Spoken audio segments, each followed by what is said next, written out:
where's my comedy come from? I don't know. I usually think about what shouldn't I talk about, and then that's usually what I end up talking about. That's my favorite topics, you know. But I've digressed. I really don't feel like saying anything funny anymore. I just rather break things. I mean, to be honest, if I put my foot through that window, that'll be on the special more than any witticism I say. But I'm not going to do it because now you want me to because I said it, so. I think the reason a lot of the comedy clubs are closing is because people wised up. Because they caught on that they weren't that good.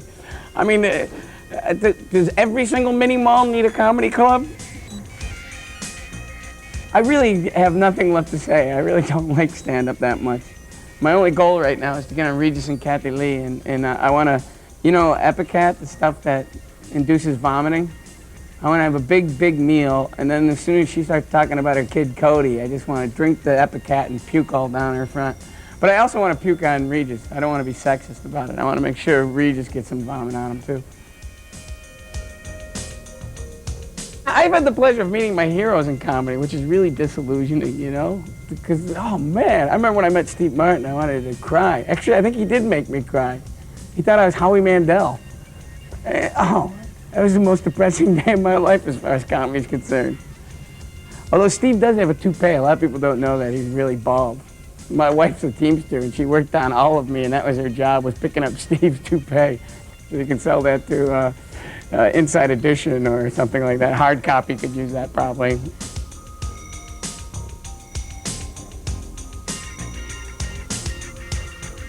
Everyone has a persona, and my persona is pretty exaggerated.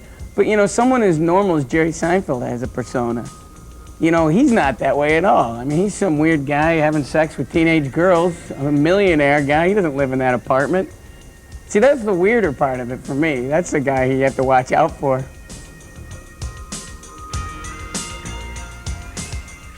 There's very few things that I'm proud of in my work. When I set fire to Jay Leno's chair the other week, you know, I was proud of that. You know, a lot of people didn't think it was funny. I mean, comedians and friends of mine who didn't, but that made me more proud than when I smashed Arsenio's set up because there's just this moment of pure hate coming from Leno that cracked me up. I mean, when Jay Leno was swearing at you, you can't get it. That's the best. You know, Jay's going, "What the f is wrong with you? You just," you know, and I'm going, "I'm sorry," but in my heart, I'm going, "Wow, TV's Jay Leno saying this is really cool." So, I mean, something like that makes me happy. You know, I mean, that to me is the biggest non-event, you know?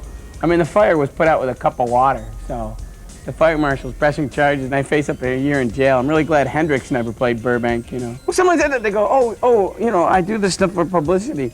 As opposed to the comedians who do it to be anonymous. You know, yeah, I do everything for publicity. Why would you? I mean, that's why I'm here. I mean, to be honest with you, I'd rather be sitting in my pool right now or goofing around with my kids. I mean, everything you do is a product of self-promotion. So, yeah. And you know, I really do want to put my foot through that window. You got it? So that's a lot more interesting than anything I have to say.